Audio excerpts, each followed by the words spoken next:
Well, hello, good evening and welcome. It's brand new season 2024. We're back with a bang. The 13 Pro-Am Community Rugby League boys have already been on tour. Yes, we had our first away day of the new season just last weekend when we visited Clockface. We'll tell you all about that. A fantastic advert for Community Rugby League, for Challenge Cup Rugby League, and for the National Conference and the standards that are being set in Divisions 1 and the Premier Division. My name's Dave Parkinson, pleased as ever to be joined once more by the man pushing the buttons, the great technical maestro. It's Ste Beech. How are you doing, Steve? I'm doing fine, thanks, Parker. I must admit, over the years, some people say I am good at pushing people's buttons. But yeah, it's great to be back. And as you say, we've opened up the new year with a great game. And ironically, it wasn't no disrespect to the two teams, it wasn't our first choice, but... No. But... And we had an absolute storming day, an absolute cracking day. Clockface looked after us. Yeah. I've got to, compliment as well Heworth for the information which they provided to us as well, and also, to people making themselves available, because it's not always easy when you've lost a game in those sort of circumstances to then come and front up after it and have a chat and stuff. So we always appreciate people being honest and giving the views. But what a start! What a Challenge Cup tie.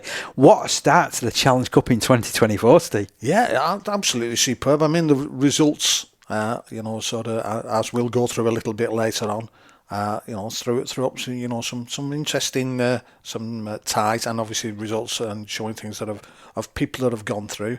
But obviously from my point of view, the Clockface game, the day as a whole, I mean, there were things thrown up against us. We had challenges ourselves to overcome, and I think we did. What a crowd! Obviously, Mark had spoke about getting a good crowd down, and it was excellent. Now I'm going to show you something at ESD, which is no good for doing a podcast because it doesn't really work on radio. It doesn't really work. But this is something that I got sent from Clockface just the other day. So this was after we'd done the broadcast. Yeah. And then, so the message that they sent through was, "Hi Dave, I watched the video that we put out," because what we're doing as well this season is we're hoping that the games that we go to, the places where we visit, we're going to do a little bit of an accompanying video about kind of like what the place is like, going into the bar. If we can get access to the changing room areas, we'd actually love that as well, to be fair.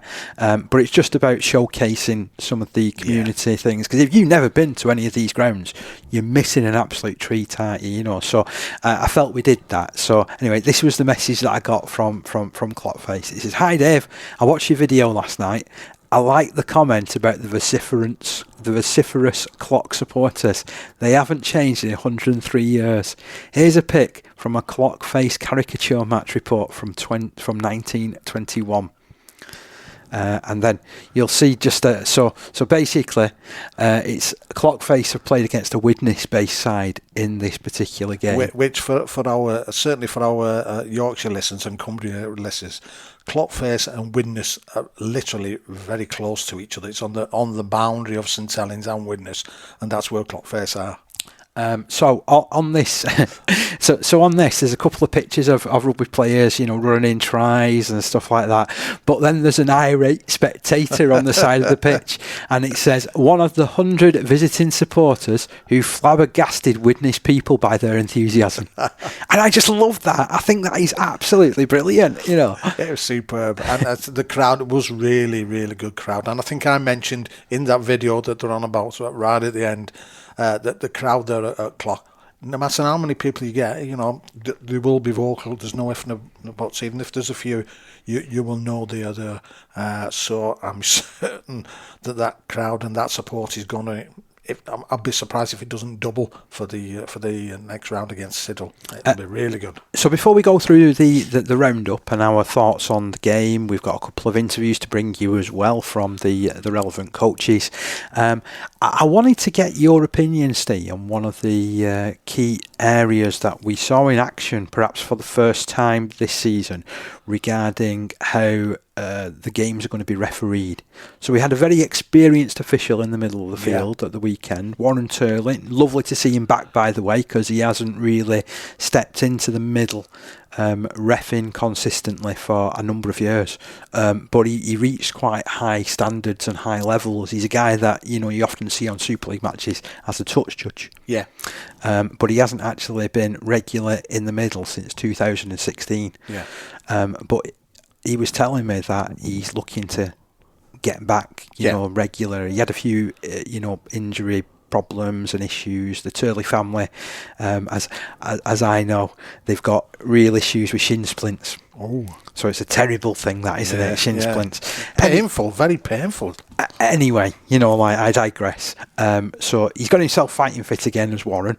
Went into the middle of the field, and I said to him as they were doing the warm ups, I said, well, anything that I should be looking out for today, so if it goes to extra time, what's the rules on it? Yeah. And he said, well, it's 5 minutes each way until somebody scores. Right. So I said, right, I can handle that, So I don't think I ever mentioned it in my commentary, but I kept thinking I've got that at the back of my mind, somewhere. Certainly, as it got closer to the end, I'm sure it was in your mind. I was starting to think, I might have to slip the line in here, and I still don't think I did, but I would have done. A big thing that has been mentioned that's going to be affecting the community game in particular this season is the height of the tackles are being lowered. We didn't see that in action because it was reffed the way that a professional game would be reffed. Yeah. So in essence, it's not really affecting the professional game for another season. Yeah, that's right, yeah. So they're giving it time to bed in, to evaluate what they're doing, with the community game first of all. I used to say, right, so I don't mind sharing this, and this could get us losing listeners straight away. But I used to work for the job centre. Yeah. Right, so many years ago. I can say I've been clean. I've been clean for a number of years. But many years ago, I worked for the job centre, and it was right at that time when they were bringing out universal credit for the first time, and they were sending it to different parts of the country, and the Wigan area was picked as one of the places where they were going to trial it. Yeah. So basically, I remember this, yeah. I used to describe it as I used to work in the Petri dish of the country because we were the trial. Yeah. And I get the feeling that the community game is going to be the trial area. Yeah. So in essence, get yourself along to a community game this season. You'll be watching the Petri dish of rugby league as seeing it evolve. Right now, I've outed myself in public for I don't think I've ever admitted that on any show or anything that I've done before, to be fair, but I have done now. Shall I get back to the rugby league? That's Dave Parkinson, ex-civil servant. No, but I think I remember that about it being trialled in around the Wigan area. Yeah. They tried it in Ashton under Lyne, yeah, and also somewhere in Newcastle as well, if I remember rightly, or somewhere in the northeast. We digress. We digressed. So, the other interesting point for me is the play the ball. So there's a big thing about cleaning up this play the ball area, and where the interpretation of a play the ball for years has slipped, hasn't it? So if you look at the game now, it's all gone for speed. People will stand up and they'll just waggle the foot at it. Yeah, or they'll just roll it under the foot. Or roll it without a proper attempt to play the ball. Now you've got to make that proper attempt, and if you don't, it's going to be called you've lost control, and then it gets handed back to the opposition. So we saw that in action. What were your thoughts? Well, it's strange you should say that, Parker, because obviously we saw it in action live in the Clockface match, and I only watched the Finch versus Hoddle game on the television, on the Sportsman the day after, and I thought, having seen it in action, on the Clockface match, would it be the same as it were? Going to the Clock match, I thought one side handled it very well right from the start, and they did, foot on the ball, and it stunned me how well they done it. where the other side didn't. Yeah, it was Heworth who actually got the better of the start, wasn't it? So they were playing the ball correctly. Yeah. And if I remember, Clot, was it 2 of the first 3 times they had hold of the ball? Yeah. They didn't play it correctly, so it ended up handing over possession, didn't it? Yeah, in the second half, that switched over. It did. And Heworth started to fail to play the ball. Now, whether that was because of they were under a little bit of pressure at the time and they wanted to quick play the ball, because as we know from speaking to Mark Costello, sort of pre-game, etc., your interview with him, he was aware that part of the, sort of game set was getting that quick play the ball and getting the ball moving, and they were a fast team in that respect. Whether that was the cause of that, I don't know. But it sort of... So there was a balance in the fact that he penalised both sides exactly the same, I felt, although there was some comments about it was slightly unfair after the game. But no, I don't... as a somebody who doesn't have the foot in either camp, I thought as a game of rugby, and watching a game of rugby, it was sort of refereed really well. And to be fair, I thought the players took to it. There was no great complaints about it from the players. Watching the game on the Oral versus Finch game, now that it seemed to dip on and off where it really well every single time, and there was a lot, and it was a lot in both halves, and that made me think, well, in the first game, had he missed quite a few? And then suddenly, so there was that to it, but that just shows from any rule, doesn't matter how well you try and bring in a rule, at the end of the day, it all goes down to the interpretation of one person, and that's the referee. True. So it can vary, and that's where you can get frustration from players, from crowd, etc. But in both games, it was sort of right. Okay, fair enough. There were a lot of penalties in the second game. The Oral versus Finch game. But again, they all seem to take it no problem. To be fair, that would be expected because 2 local rivals, when you get a Wigan side and a St Helens side knocking 10 bells out of each other, then there's going to be penalties, isn't there?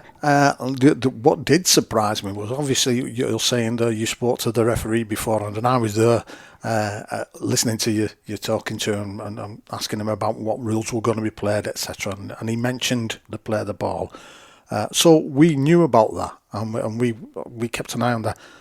I had a feeling in the commentary in the game on the Sunday game that they weren't aware that the play the ball rule was going to be, sort of... Really? Yeah, because it was... sort of definite. You could see what the penalties were given for not playing the ball. And then they're saying, I don't know what he's done here. Why he's sending it over? Exactly. And it was Denson who was refereeing, Denton Arnold. NCL referee of the year. And he was in there and he gave the signal every time it was an incorrect play of the ball. So why they didn't pick up on that and why they weren't aware of that beforehand, it's surprising me. But I thought I thought the players took it really well. And I didn't hear any issues from the touchline as such, because as you know, some of these rules that are coming in, I feel we have touchline referees, don't we? Really? Yeah. That's going to be a bit burning point. So that, in the sense of the high tackle one when it comes in, that's going to be the interesting ones, and how it filters through to sort of coaches and obviously spectators as well. Because everybody wants the side to win at the end of the day, but you've got to watch out for, I think, and give some support to the sort of the touch judges and certainly the referee. Certainly the touch judges, because they're the ones that are on that line where the spectators are.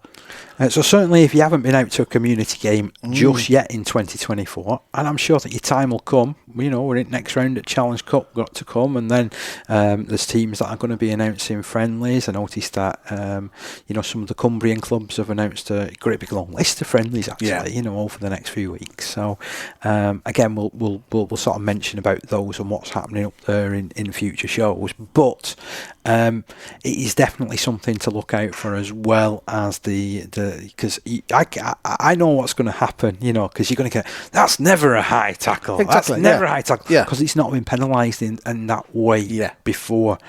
But, you'll have to bear with the referees because they're learning, the players will learn, and there will be a lot of penalties that are going to be given away, I think, in the first few weeks of the season.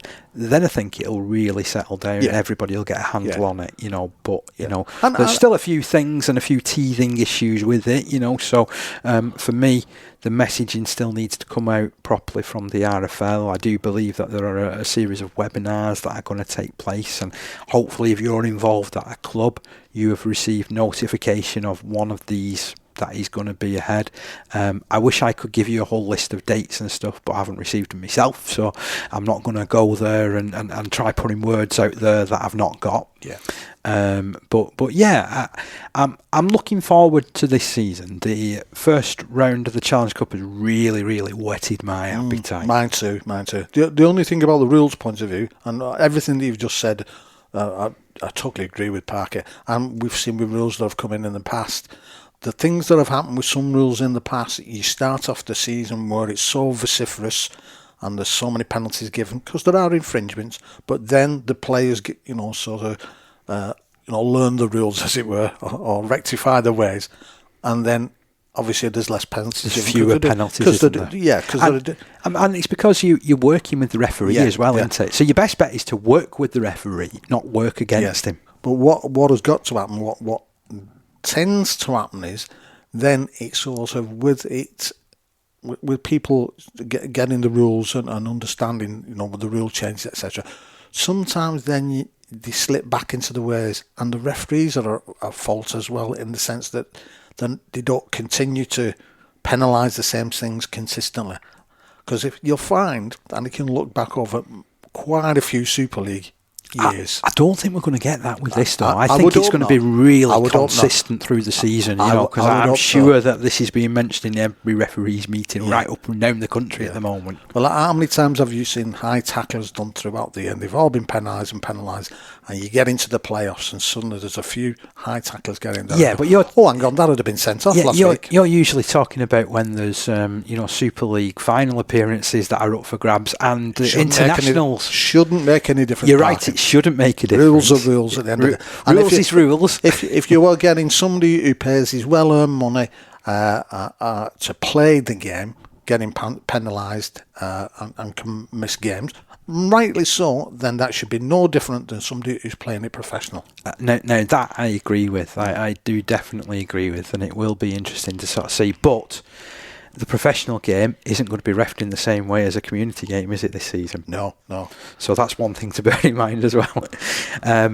So we've already had the first discussion of the season about referees. Excellent. Right, I tell you what, let's have a look at a couple of the results. So I know you've got a massive write-up to go through, to be honest.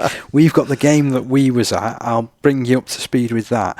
But I've got to thank Lorraine de Graaf. For the first time in 2024, she's come up trumps. She sent us a lovely set of notes here, all regarding Lauker against the Edinburgh Eagles. So this was it sounded like an absolutely cracking game, and thanks to Lorraine for sending these things through. So this was a game that kicked off, and after 4 minutes, Lauker went over. Mitchell Todd, we mentioned him a lot of times last season, didn't we? Yeah. He scored the first try of the season. It was 4-0. 12 minutes in, Edinburgh responded.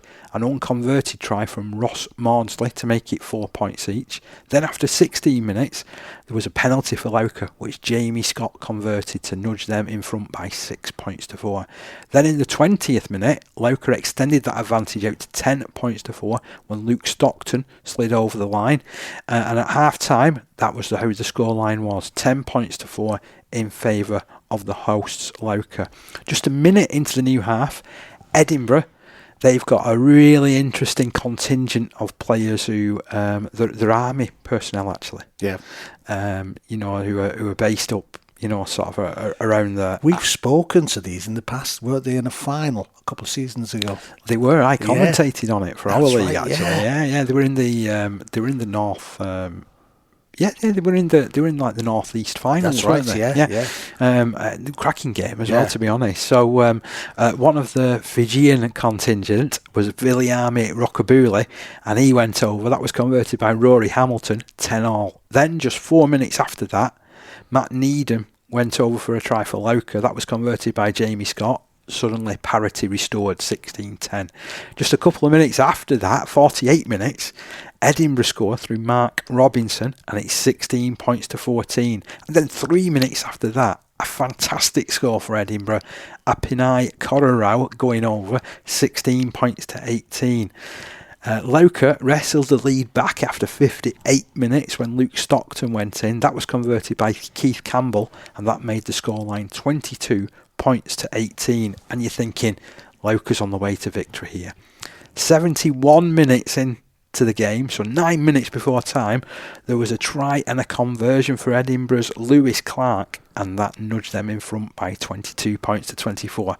Just 2 minutes later, the game blew up. Literally, 3 players were dismissed, 2 from Lauker, 1 from Edinburgh, and it all came as a result of a flashpoint and a scrap. Good old scrap. So 2 minutes before the end, Edinburgh then got the winning score, an unconverted try from Terry Logan, making the final score Lauker 22, Edinburgh Eagles 28. That's a fantastic result for the Edinburgh Eagles. That is a really, really good result, and it's a difficult at the end of the day, because we know from obviously all the information Lorraine sends through to us that the teams up there in that area are very, very strong teams. Oh, they are strong. Yeah, they are strong. And we've got another bit of positive news from Cumbria, by the way, before we do move on. And that is the fact that Askham, so they're a side that is based near, quite near Barrow, really. Oh, yeah. Once upon a time, a National Conference League club. Unfortunately, they pulled out of the National Conference League a couple of years ago now. This was after many years of doing a really, really good job and really pushing some excellent players through, some of which have gone on to play for Barrow in particular in the pro ranks. But they've been accepted to go into the Carla Leagues this season, which is a fantastic addition in my opinion. And I'm really looking forward to seeing how they get on, because they've got it's another really, really good club to get up to. If you get the chance to go to Askham, you've got to go. That's superb news, that, isn't it? So something for everybody, from a Cumbrian persuasion to get behind. Yeah. And make sure you get to them games that are involving Askham this season. Absolutely fantastic. Great to see them coming back. Now, the game that we were at, we were over at Clockface Miners. So this was Clockface Miners, who finished 7th in Division 1 last season, up against the promoted Heworth side. So Heworth were promoted via a playoff final. They beat Alton 46 points to 6, I think it was, resounding to get up, and played some really, really good stuff. And to be fair, they've been one of the National Conference League's real success stories over a number of seasons since coming back into the division. So this is what I was saying. So although you get sides like Askham who's pulled out at some point, Heworth actually did that and said, we're finding the going tough, we need to go back, we need to strengthen, we need to do some work behind the scenes. They went into the Yorkshire Men's League, I think they had 4 seasons away, and came back into the National Conference in, I think it was either 2018 or 2019, and they've just been the success story because they've bounced their way through the divisions as the good sides, as they get established, and as they do. So for me, I'd anticipate them doing pretty well this season. This was a Clockface side that has lost some experience. Several players have retired and moved on since last season. A couple of them ended up, strangely enough, at Hurst Finch, who you mentioned a little bit earlier as well. So this was a Clockface side that had more than its fair share of young players that were making their mark. Guided perfectly as well, to be honest, by a couple of experienced heads. And for me, this was an absolute belter of a game. So 7 minutes in, Lewis Geraghty was able to touch down, and Danny Price converted to make it 6 points to 0. There was a response from Heworth in the 12th minute, when I remember there being a fantastic break, to be honest, which involved George Elliott getting his arms free, Ben Dyson-Dent following up, and then picking the pass at the right minute to send Ben Barnard hurrying his way to the posts. Strangely enough, that was missed with the conversion, because it did look like he was just at the side of the post, wasn't it? But unfortunately, James Morland couldn't convert, 6 points to 4. Then we had to wait right until the 31st minute, and we were wondering, weren't we, at that stage, Steve, whether we would see any more points in that first half, because we saw a lot of clock face possession, we saw a lot of clock face pressure, but they didn't have anything to show for it until there was a Geraghty kick which went over to the right hand side of the field, a real contest in the backfield, and the vastly experienced Carl Hunt, who scored 6 tries last season, popped in for try number 1 for 2024, and that was missed by Price, that conversion, to make it 10 points to 4. Then in the dying embers of the first half, there was a penalty which went against Heworth. It came within kicking range, so Price stepped up to nudge what proved to be a really important 2-pointer, didn't it? And if you remember, Parky, at the time we sat there, and obviously we commentated. You said it, actually.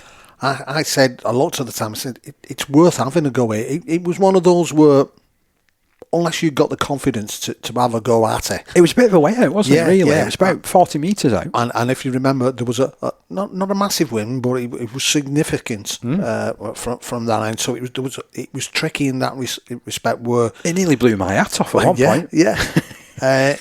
And we were sort of saying, would he go for it? And knowing, and having watched Danny Price play for a few seasons at Clock, and I think it was Clockface Chargers before that, man who's absolutely brimming with confidence, you could see no problem he would have a go at. And even if he'd have missed it, it wouldn't have worried him in one iota, because I'm sure he was thinking, well, let's get this when we're in the sheds here then, at half time. And they'd had a good game in that first half.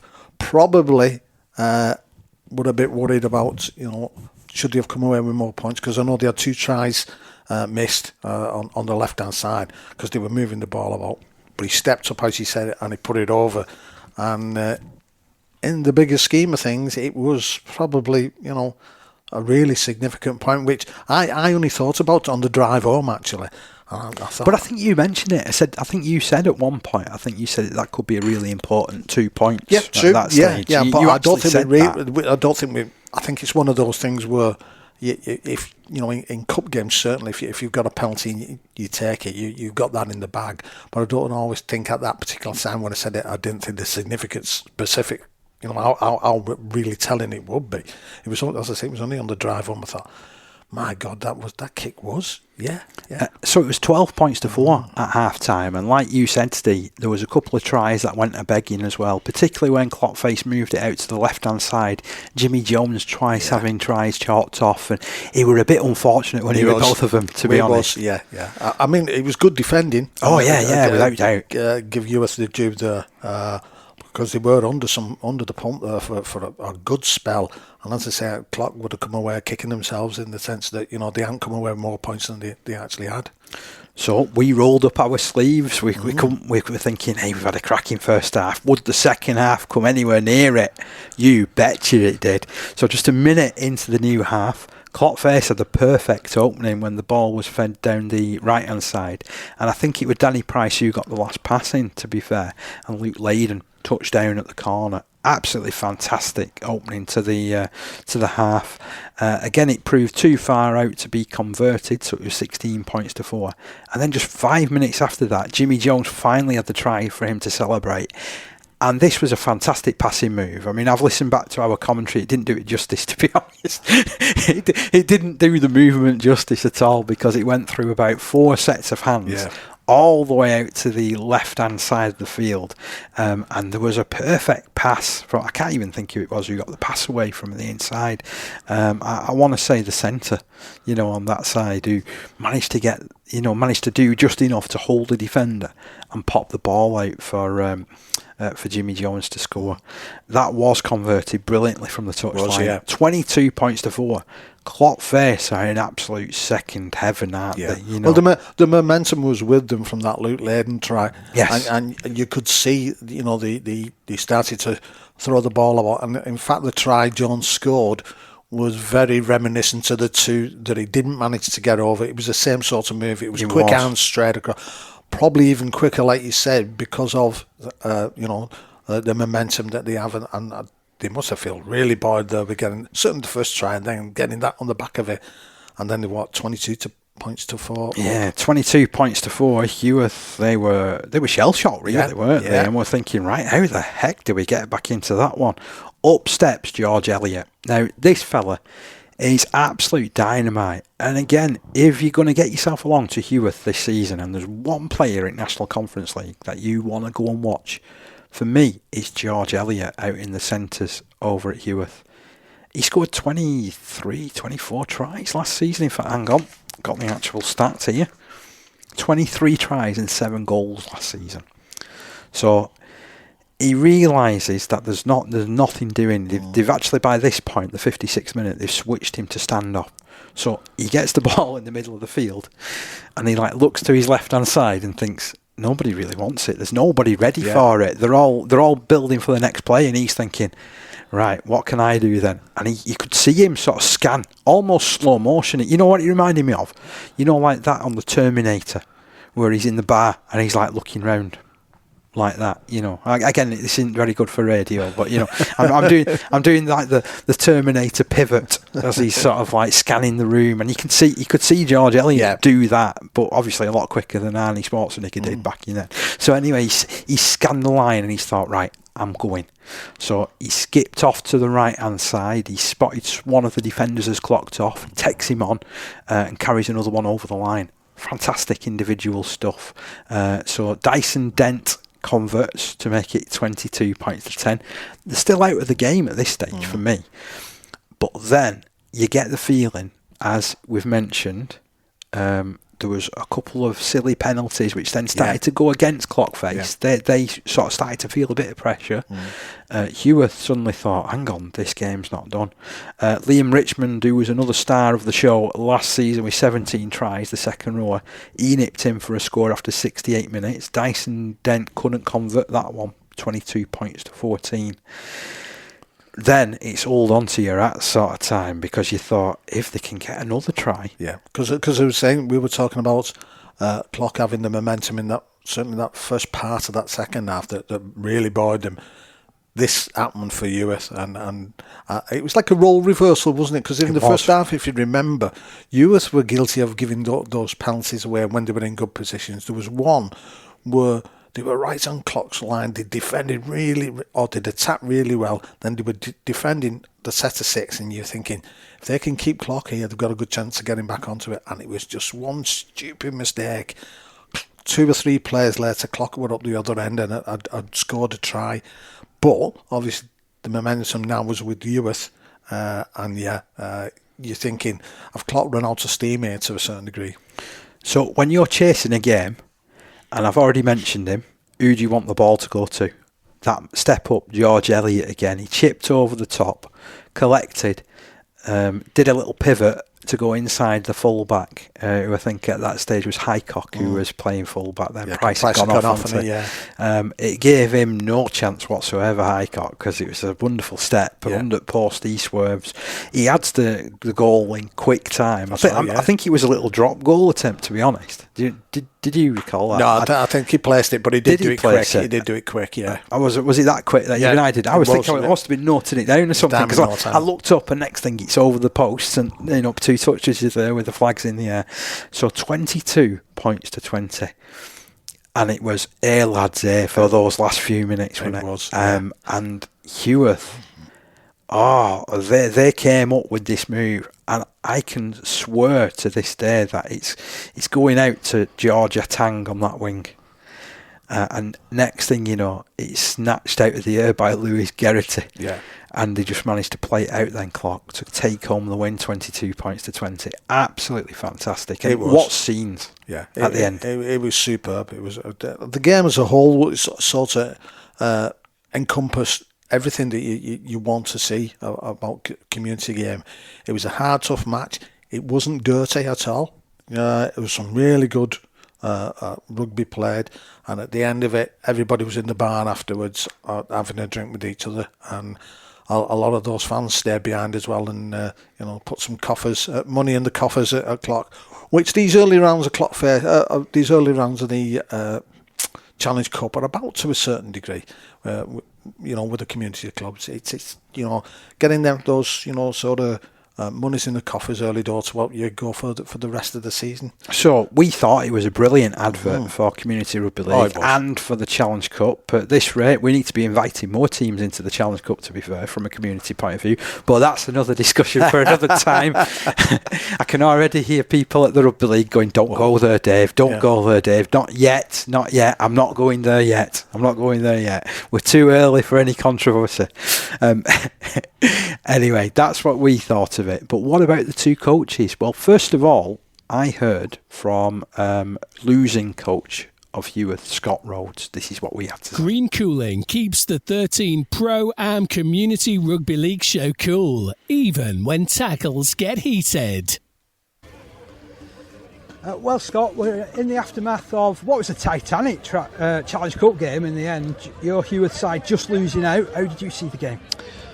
I thought the first half cost us. I thought there was far too many penalties, and we just weren't good enough with the ball. Far too many errors, and in the end, it cost us. You ended up chasing the game a bit, didn't you? Yeah, chasing the game. We panicked after that. I thought second half we did a lot better. I thought they were out on the feet in the second half. But like you say, we're chasing the game. We're panicking with the ball, and it just wasn't meant to be today. And well done to Clock First. I know this comes at a really early stage in your pre-season, really, still, doesn't it? This competition.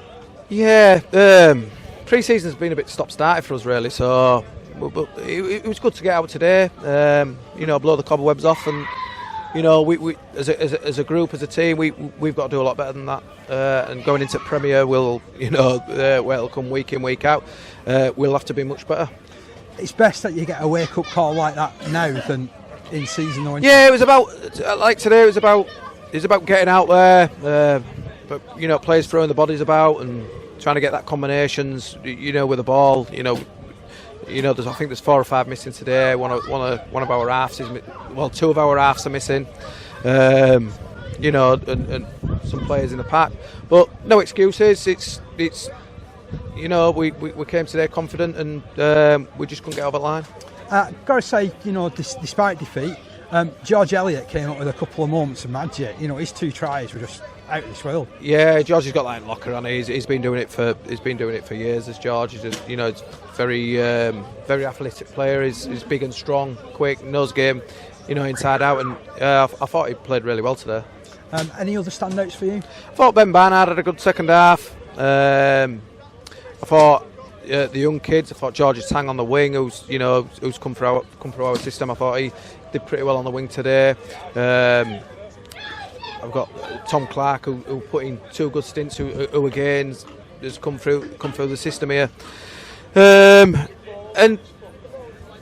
there was a few others out there, but I thought there was our standout today. Yeah. Also as well, it's your first chance to maybe have a look at how some of these new rulings might affect things. I know there's a whole thing about tackle technique and stuff which is coming in, but there was a couple of things around the play the ball. Around the play the ball, I didn't think it was consistent. Okay. I thought he started off very well. I thought he started very well for both teams with the play of the ball, and I think second half kind of went away from it. I thought we should probably add a little bit more, but again, overall, I thought the referee had a good game. Like I say, it was the first hit out for us. Going forward, we need to do a lot better. First time I'm catching up with you since you got promoted at the end of last season. What a season that ended up being. Oh, it was brilliant, wasn't it? To win it home like we did against Dalton. I thought it was a great performance on the day. And we'll need to get back to them levels if we're going to do any good in the Premier. There's no doubt that you will reach those levels again, because I know you're a pretty hard taskmaster, aren't you? You want to get into it. I hope so. We'll be working hard next week, that is for sure. But no, we've got to get a few friendlies in now. I think we've got Skirler coming to us in a few weeks' time, but I'll need another, with a full squad ready to go. We've got to come firing come start season. I think Kel's at home first game. I was going to ask, what does the rest of your pre-season looks like? So a couple of friendlies hopefully. How has it looked? Yeah, obviously I was expecting Skirler. I think it was Siddle at home in next round, but again we didn't manage to get over the line today. But so I'll have to pencil a couple of friendlies in to make sure that we're up to that level going into the season. Scott, thank you very much. Thank you very much. Considerations for today. Yeah, no problem. Thank you. So there was Scott Rhodes' thoughts on that one, and when I looked through sort of how they did, I kind of agree with him. I thought it was a fairly lively start from Harley Axe as hooker. I thought Tom Clark was excellent throughout. I thought actually Clockface did a really, really good job on Liam Richmond, knowing what an explosive attacking asset that he was last season. And I thought Barnard was amongst their best forwards as well, to be fair. Would you concur with that? Was there anybody else where you kind of thought, oh, actually, yeah? And then, my thoughts on Elliott. Yeah, well, what I thought was, obviously, I think at the beginning in commentary, or just before commentary, you asked me about how, things would affect the game with regards to, it being the first games, etc. And I said, well, both sides might be rusty in that sort of sense. They've not played, but obviously the weather was, it was pretty cold. And were they used to playing that cold conditions? I'm just wondering whether that affected US play. Because you get US on a dry, nice pitch and they get on a roll on, they can really shift it about. I'm just wondering whether the pitch played a part in it. Don't get me wrong, the pitch was the same for both sides. Yeah. But I mean, the style, the way they play their game. I mean, I know Clockface, they can shift it about as you saw. And they'll do that all the time, no matter what type of pitch it is. So that was interesting. I may be wrong. To be fair, those people you mentioned all had solid enough games, but the bottom line was that the quick players, the ball, wasn't there because Clockface wouldn't allow them. There were that many, we mentioned again at the time, they were getting 2 and 3 in the tackle and really controlling that ruck. And to be fair, last season we were used to seeing from a Heworth point of view, Liam Jackson come into the fore, the halfback, and the fullback Fraser West. And I think because, like you were saying, there was a real controlled element from Clock in that tackle, it just meant that the ball didn't reach them as speedy as it would have done for them to make any as much impact as they would do normally, perhaps. Yeah, I don't think they got that a little bit more latterly when they started scoring tries, because I think Clock were tired, and so the ruck wasn't as controlled as much as Mark would have liked it to, and they did move it about. And I mean, the same as you were saying about having the time to loop round and do the Terminator bit, as you say. I mean, that break that he made earlier on, if that had been sort of like 20 minutes earlier, there'd have been 2 or 3 people in that tackle getting him down. But I think it was just getting to that point. I mean, as I said, they'd done a really, really good job, Clock. So, it's just one of those things where it was a good game. It was great to watch. You could say, well, obviously from a division point of view, Clockface were the underdogs. But that's what this cup's all about, isn't it? Surely. Yeah, it is. So, who impressed you from a Clock point of view? Kind of like looking at the teams. Yeah, well, first and foremost, that Lewis Garrity, I think, runs things. I mean, it's really, really good. Good halfback. Controls things really, really well. I was quite impressed with his halfback partner, Cresser, as well. Just going to say that. Yeah, I thought very solid. Yeah, together as a side, the combination, they work really, really well. And the usual suspects, Luke Layden on the wing there, sort of gets involved all the time. Danny Price, I thought, certainly the first half he was coming into, the play, his kicking game, and just watching him off the ball, how he organises things and moving people about and shouting, pulling people into position, which from a professional point of view, when you see that done, you don't think, well, it's you expect that. I mean, you don't always see that. I don't think from a community game. You know what I mean? You might hear the odd shout from the back, but his arms were going, pointing, pulling. As I say, he's not a shrinking violet by any means. But I thought he was good. And one of the standouts was young Jack Graham at 13. Oh, he was outstanding. Yeah. First game for Clock as well after a stint with Ashton Burrs, and he was just in everything, wasn't it? Yeah. Absolutely everything. I loved Tommy Taylor's involvement. Yeah. Kenny Hughes offered a lot, but I think that was because they were able to get a quick play of the ball. Young Ethan Chadwick as well. He really was doing well, and I thought that the bench all contributed as well. So Conor McCartan, I can remember him making a few telling tackles at times. Max Adamson, very brave. Josh Morgan didn't back away from anything either.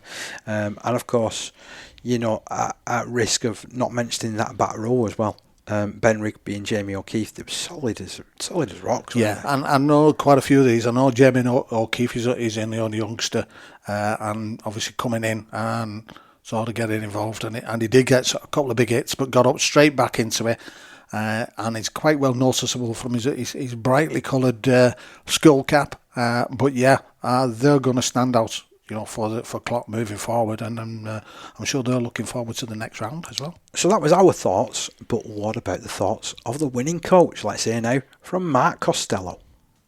Every tackle, every try, every scrum. Green Cooling is proud to be part of the Community Rugby League family. Well, Mark, what a win that was. Tell me about it, Dave. Yeah, I spoke to you the other day, Dave, and I was confident going into this game, to be honest. We've got a good youthful look about our side this year. The open age section's probably, like I said the other day, it's the strongest it's ever been for Clockface Miners. And I was expecting a big performance from our lads. They're a quality team, Heworth, and I knew that we'd have had to do a lot of things right to get any type of result today. And the enthusiasm in the D, the will to win the game, and the energy around the ball got us over the line today, and I'm really happy with our performance. And also scored some real classy tries. I mean, there was a couple of classic wingers efforts, and I'm sure on another day we could have been celebrating a Jones hat-trick, couldn't we? Yes, well that's it. Yeah, we scraped off two disallowed tries in the first half, just going into touch. The game was a good attacking game from us. We've got good strike players, and if we use them in the correct areas, we're a match for any team. Yeah, I asked our lads to, with it being a very tight game, expected with Heworth, that we had to provide energy around the ball and the kicks. And we scored from 2 kicks. They competed in every kick, and I can't ask for any more than that. So I'm really made up of the energy levels with that. Was you a little bit worried at half time? Because I was thinking you had an awful lot of attacking possession and only 12 points to come out from it. Well, you've got to roll your sleeves up. You've got to take. We had 40 minutes to go. I got the lads in the sheds, and I said, "Listen, this game's not over. We've got to go out there and do the basics like we've done in the first half. Let's try and complete. Let's keep our penalties to a minimum, and let's go out there and put some more pressure on you, which we did in the second half." But I thought we got a little bit tired. Let's be honest. This is our first hit up for the season, like them. Them coming into a Premiership NCL top side, and they started to get a little bit on top of us with some silly penalties.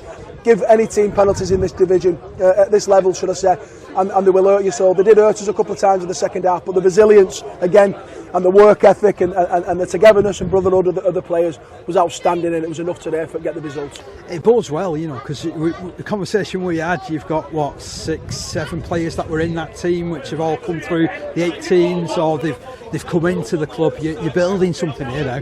That's it, yeah. There was 4 or 5 under 18s players that came through from last year. They've hit the ground running today. They've done themselves proud, the club proud, and it was a privilege for coach them last year in the under 18s and 16s. And listen, I know what they're about, and I know that I could use them, and I know that they get stuck into the challenge today, and they took it with both hands. And it was great to see they've got bright futures at the club. And we spoke about it in midweek as well. You expected a lively touchline. You expected lots of people to come down. They didn't let you down, did the people at Clockface, did they? No, they didn't. We're a community family club. The community came together today to support us. They turned out in the massive numbers, and I'm really, really proud and appreciative of the support. The tireless committee and the club has worked hard to make this a great occasion, and leading the youngsters out onto the pitch for our second time in Challenge Cup history and getting our first win. Yeah, the club's on the up. It was great to see the smiles on the faces. That's what it's about. It's about the community and the kids coming through and keeping this open age and all the age groups at the clock ticking over, and I'm proud of everyone. And the key point there is it's that progression, isn't it? Well, that's it. Yeah, that's it. We would absolutely love every kid to make professional there, but it's not going to happen. And we want to give them that outlet that you can come here and play rugby for life at this club. As long as you want to play rugby league, we'll look after you. Come through, play for our open age, play for all the junior setups and cracking coaches that we've got down here. And we want you in that open age NCL and North West Counties teams. You mentioned there as well. See you later. Another good word, history. Yeah. You've made history. You've won the Challenge Cup game. That's it. Second time in our history. We've won our first Challenge Cup, and we've got a tasty fixture against Sidall coming up. No doubt they'll be coming down now and probably get the video footage and have a look at us. But yeah, it's a bonus. We're dreaming, and we're going to get stuck into Sidall. It's going to be a fantastic game, and again, may the best team win. We're looking forward to it. Matt, thank you so much, and thanks for all your hospitality over the week and for letting us come down and do what we do here. No problems, Dave. You're welcome anytime. Yeah, thank you. There you go. That's Mark Costello, head coach of Clotface RLFC. I'm just laughing here because we were talking to Mark just before Dave did that interview, and in fact, I tell a lie. It was at the beginning of the game. He came over and he was talking to us. As I say, throughout the whole day, very hospitable, all the staff and people in and around at Clotface with anything that we wanted. And as I said, there was a few little hiccups, but we got over them with her help, and hopefully we did them justice with a good commentary. But we were talking to Mark beforehand, and as he rolled up, he said, this morning I was cooking chicken legs and giving motivational speeches.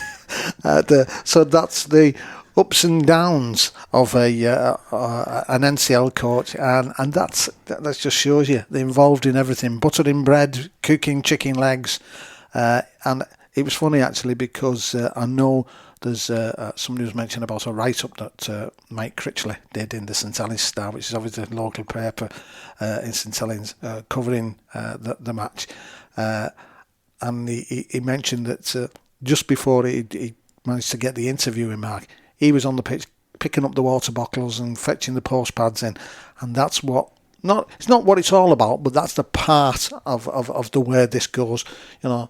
These guys are not too big to do those jobs that need doing. You're all in, yeah. Aren't you? When you're involved at a community club, you're all in. I mean, Mark also coaches the under-18s, and so this is what he knows, and he knows because of how good that team has been, what players he's been talking to him, and thankfully, because we see this sometimes, through up and down the country. There's a good under-18s crop of young players coming through, and then they all stop. Yeah. But there's a good clutch of them, which should really set Clotface up for years and years to come, shouldn't they? Yeah, it's that again, as I say regularly, these places that have got that sort of school mentality where you've got a year. Oh, I wondered how long. Yeah, until we mentioned the school. Yeah. I've got that in place, and it's going to serve them well because, as I say, some of the guys who are out there, from the 18s, going to really serve them well. But we're going to ask the question: what happened to everybody else? How did everybody else go on in the first round of the Challenge Cup? Well, Fryston Warriors brushed aside the Army to win 13-10, despite Kieran Purdy being sin-binned for pushing to play the ball. Rhys Owen and Ryan Joseph scored tries for Fryston, while Joey Walker crossed for the Army. The Royal Navy came back from behind to defeat the RAF 22 points to 28 in a thrilling encounter. Jack Ray, Jack Barkley and Charlie Mattison scored tries for the Navy, while James Texiria grabbed a brace in the first half. Doncaster Tollbar recovered from a 10-0 defeat, 10-0 deficit to beat Ashton Burrs 22 points to 20. Chris Rothwell scored a hat-trick for the Burrs, but tries from Luke Cade and Jordan King and Kieran Lawton secured the win for Tollbar at the end. Hammersmith Hills Hoist, that's that team we just love to talk about, Parker. They thrashed Medway Dragons 56 points to 6. Joel Strasser led the way with a hat-trick, while Luke Morrissey, Charlie Beattie, Tom West, Mark Elborn, Joe Roberts, Jack Wilson, Kay Breen and Reece Dixon also crossed the line for the hoist. That's sharing the points out there. Well done, guys. West Bowling, a team we often talk about quite a lot on the show. Well, they were up against Ulton Raiders, and that was 32 points to 22, with Nat Light, Ollie Bartley, Liam Darvo, Richard Lum, Lewis Goltress and Aidan Spence scored tries for West Bowling, while Taylor Smith, I nearly said Taylor Swift there. That would have been so wrong, wouldn't it? Taylor Smith, Harvey Williamson, Zach Schofield and Harvey Stevens crossed for the Raiders. Then we've got, next on the list is the West Warriors toppled Newsom Panthers 28 points to 4. Great win that for West Warriors, by the way. That James Robinson scored a brace for West, while Reece Walker scored a try and 4 goals. Willie Poachin and Blake Nanu also crossed the line, with Kyle Tetley scored the only try for the Panthers. And before you ask, it's not the Willie Poachin who was coaching at Wakefield. I believe it could be some relation though. I think he's got 2 lads, so I think his eldest is called Will. I've got a feeling it is from we've had the discussion before. I don't know whether that rounds things up, Parker. There's just the Oral St James. Yeah, well, that was an interesting encounter. It was Oral St James up against Erskine, and it was on the Sportsman's Channel, I believe. It was, yeah. So Oral St James, they had tries in the end from Burns, Round, Ball and McLaughlin. Goal split between Taylor and Kelk, who kicked 1 each. Hurstfinch just had the 1 try to show for their efforts through Large. It was 12 points to 0 at half-time in favour of Oral St James, and they got the job done. So, we now know who's made their way through to the second round. So what about the ties? Well, it's thrown up. We all knew Clotface Miners against Siddle. That is a humdinger of a game in the waiting. Be interesting to see, just what Siddle make of going out to clock. Doncaster Tolbar, they've been rewarded with another home tie, this time against West Hull. Fascinating thought there, because obviously Doncaster Tolbar regularly do pretty well, to be honest, in the Yorkshire Men's League, up against West Hull, who usually do very well in the Ainsdale Premier Division, so that's going to be interesting. Fryston Warriors take on Hunslet ARLFC. Hammersmith Hills Hoist, they're at home against West Bowling. Hull Dockers, well, they've been drawn at home against Wathbrow Hornets. Stanningley, after defeating South Wales Jets by 40 points to 4, travel up to Lee Miners Rangers. That has been selected for BBC coverage, so that will kick off on Saturday the 27th of January at 12:30. And then we've also got Loch Lane up against the Edinburgh Eagles. Interesting tie for Edinburgh. Can they forge another upset win? Oral St James, they've been drawn at home yet again against the York Acorn side, so that's been picked up for coverage by the Sportsman, so that's going to take place on the Sunday. Another Sunday kick-off, well, that sees the Royal Navy host Thatto Heath Crusaders. Long trip down south, because they've got to go down to Portsmouth, have Thatto Heath Crusaders. It's a journey I've made once. Cracking surroundings there. And in fact, I have one of those 6 degrees of separations now with Andy Flintoff. Because he made his first class debut on that ground which the Royal Navy play at. There you go. I thought it was about driving fast cars for a second. No. I've never had any fast cars. And then finally, but by no means least, West's Warriors, they're taking on and hosting Rochdale Mayfield. So really interesting ties to come in that Challenge Cup round 2 there. There certainly are. It's going to be another good one, I'm sure. I think I've mentioned there earlier on about the Clotface versus Heworth game, with both teams playing virtually. It was the first game of the season, or first proper competitive game. Yep. Obviously, now, even though it's a second round, there are some of these teams coming in and it's the first games for them. Well, so. there are, because if you look at it, all the Premier Division, National Conference League sides have come in now. So they've the ones that were already in the Premier Division, sort of, so for some sides, you're right, they're going to be up against each other, which is why for me, I'm looking down that list and I'm thinking Hull Dockers up against Wrathborough Hornets is an interesting one. Yeah. Now we've spoken between ourselves, haven't we? Because it's been interesting what's kind of gone on at Dockers over the close season. Because my good friend Cookie stepped down from the coaching ranks there. They thought they got a coach in place in Lewis Sharif. He starts pre-season training off, and then gets the offer to go over to Hull Kingston Rovers to do some work with the scholarship and younger players. Yeah. So obviously you jump at the chance because it's a paid gig when all's said and done. Yeah. And I believe that they're still on the lookout for a coach as it stands at this minute at Dockers. I could be wrong unless something's gone on X tonight. No, I must admit I've not seen anything. But the thing is there. I mean, it's one of those where I'm sure the guys who are going to put the shirt on there, they'll they'll give their all. Want to sort of make sure that they can show what they're up against and it's Wrathborough, isn't it? At the end of the day, you're going to raise your game against Wrathborough, aren't you? Because they are such a good team, with so many experienced players, but usually a real nugget of a youngster amongst them as well. Who's looking to do their best. So those ties taking place, I've mentioned 27th and 28th of January. So I think we've just about reached the end of our show, haven't we? Our first one of the season. Yeah, it's a short one because obviously there's not a great deal with regards to fixtures points of view. But as we said, there's been some quality action, which has been absolutely superb.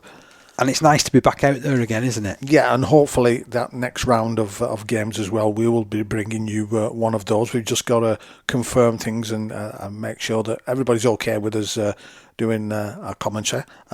If you did listen, by the way, I hope you enjoyed it, and please do get in touch with us and let us know what you thought. And if you didn't listen to it, well, we've got a new platform for the commentary this season, haven't we? Over on Mixler. So again, if you go on to Mixler and you put 13 Pro-Am Community RL, you won't be far away. As we get and are able to confirm games, we will get them scheduled in as well, because we have a scheduler that we can do, which really helps out, to be honest. Because what that means as well, if you follow us when you're on there, if you register and follow us, then any games that are coming up, you will be notified. You'll get an email when it goes live, so you don't have to miss anything. Yeah, and obviously when you log on to it, you go straight.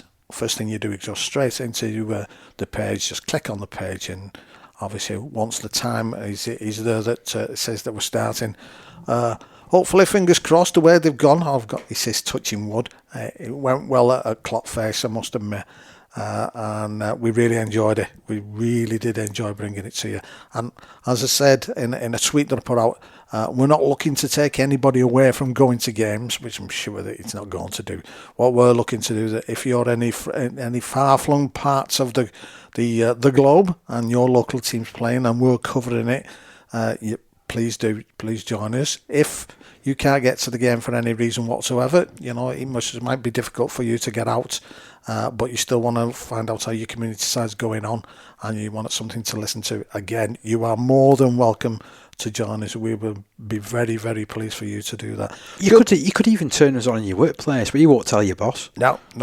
What I would say as well is, please let other people know that we are doing broadcasts on a hopefully on as many Saturdays as we can as possible. And also over the course of the season, we're going to be doing little YouTube videos. Yeah. We have planned to sort of up our output a little bit, haven't we? And up our game a little bit and get out there and experiment a little bit more. Yeah, and as we say, if you want to join us in any way, shape or form, if you want us to come to your club and do a focus on your club, that's what we could call it, Parky.